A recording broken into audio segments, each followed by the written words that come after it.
Hello everyone, today on the One New Life Challenge we're going to talk about reality. Is this real? What's real? And how does our brain create reality and how can we let that serve us?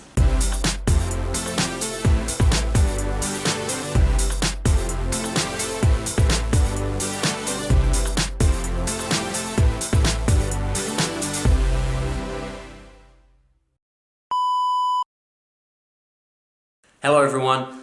Today's episode is going to be super cool. We're ready for it. We've learned a little bit about quantum mechanics. We understand the basics of the mind-reality connection. Today we're going to really delve into it and understand how do we create reality? Are we the creators and what is the creation? This is really empowering. It's something that's really changed my life. So as always, I'm going to begin with a quote on the subject, and that quote is, "Love is the only reality, and it's not a mere sentiment. It's the ultimate truth that lies at the heart of creation." Tagore's statement there is so true. I know this, and you could never take this away from me. The binding fabric of the universe is love.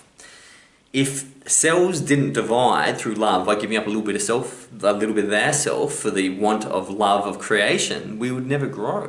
If men and women didn't meet and have love, we would never have a human race. It's so obvious that love is everything.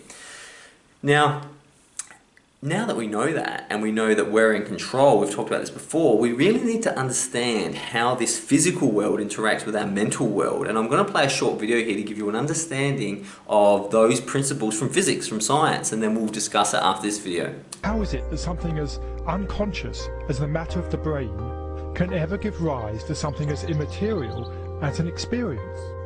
If you want to see fear in a quantum physicist's eyes, just mention the words, the measurement problem. The measurement problem is this: an atom only appears in a particular place if you measure it. In other words, an atom is spread out all over the place until a conscious observer decides to look at it. So the act of measurement or observation creates the entire universe. Only conscious beings can be observers, then we're intimately hooked into the very existence of reality. Without us, there would just be this expanding superposition of possibilities with nothing definite ever actually happening. Out of millions and millions of blobs of energy and light, photons and electrons, they make up this imaginary three-dimensional solid world, which doesn't exist at all according to relativity or quantum mechanics. Anytime we attempt to look at particles beyond a certain level, the very act of observation changes things. And in addition, the more you look at individual particles, the more you realize that there is no such thing as one electron. An electron, or any elementary particle, exists only in relationship to other things, like other particles or the universe at large. This means that deeply enough, and you dive down into the nature of matter, everything we know about the everyday world dissolves. There are no objects anymore. There are only relationships. There's no locality anymore. There's no time anymore. The more you look at something in detail, in what we think of as solid matter, the less and less solid it begins to look. The only realities we know are the ones our brain manufactures. Our brain receives millions of signals every minute, and we organize them into holograms, which we project outside ourselves and call reality. Well, the brain cortex. Wow, crazy, right? I remember when I first started learning about quantum mechanics, I thought that it was fiction. I really did. I read it and went, oh, well, this is obviously a form of science of, loonies, and obviously Newtonian physics, which is, you drop a billiard ball and it hits the ground, is the real stuff. Only to find out that Newtonian physics in the physics community has been seen as outdated for 100 years, and quantum physics is the single best understanding of the universe we've ever had in history. But it's weird. And it puts people in charge. As you can tell by the video, the people are in charge. Their consciousness is the most important thing, not the car, not the stock market, their consciousness. And obviously a lot of that information has been hidden by us. So how do we use this information to be practical? Well, the first step is to understand that relationships, as you heard in the video, that nothing exists without relationship to each other. Life is about relationships. How do you feel and how do you interact with other people, and what reality does that create? In Zen it says that if the moonlight was, reflecting on the stream, You couldn't remove the reflection of the moonlight from the stream without removing the moon, and you couldn't remove the moon without removing the reflection. So those two things are interdependent. You need to ask yourself, am I in the right interdependent conversations and relationships, and how much time do I give to my relationships, the quality ones? Number two, whilst you don't necessarily create reality, you create a reality tunnel. So if you can imagine when you turn on television, there's all that static. That's not really static, that's too much information that hasn't been tuned. And when you tune the TV into the channel, the static gets less and less and less, and a picture comes up. You haven't created that picture, you've focused on that picture. And that's what reality is. Reality is an infinite number of possibilities in a waveform, which you collapse into a singular particle, but all you're doing is you're creating a tunnel. And how's your tunnel going? Is it a happy tunnel or is it an angry tunnel? Interestingly, Taoism talks about tunneling or making your way through streams. These are streams of consciousness. Number three, presence.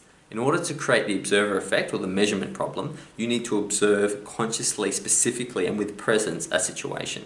If you're not present and you're thinking your thoughts and past and future, you're not in control of your current reality. 4, karma. So you're repeating patterns that you bring through your tunnel, which is, if you kicked a dog yesterday, you will continually bring that through your tunnel until you start to make conscious decisions not to. Your karma is very important. Treating others with kindness ultimately leads to kindness for you. Quantum entanglement.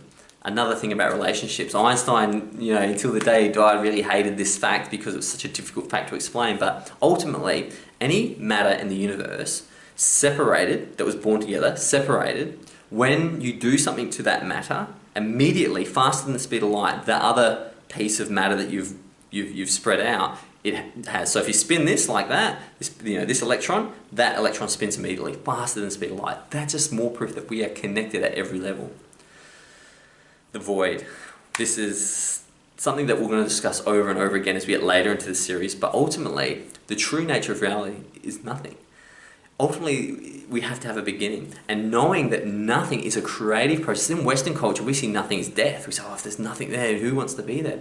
But nothing is a creator. Everything is created from nothing. Therefore, nothing needs to be respected and understood, because without nothing, we wouldn't have something. That's something to wrap your head about. The Tao. The revealing. As your path and your consciousness is revealed and the situations arise, you're not there to judge them. You are there to live them. Now, if you simply align your expectations with reality, you'll never be disappointed. In fact, let's bring this quote up right now. If you align expectations with reality, you'll never be disappointed. Terrell Owens. Reality is reality. It has lessons for you. The concept of judging and going, I broke my leg. The story I've told about the woman who goes on her first ski trip and breaks her leg, thinks, is depressed immediately and thinks this is the biggest waste of money in her life, meets a doctor in the emergency room who later becomes her husband. So now how does she review breaking her leg? It was the best thing that ever happened to her, in her words. So judging situations in your reality too early is always a big no-no. Something to think about. We're creating reality. Watching these videos is creating a different reality than what you could have had. The probabilities of you doing the wrong thing today are less because you're doing the right thing right now. It's something to think about, and I can't wait to see you tomorrow. Until then, goodbye.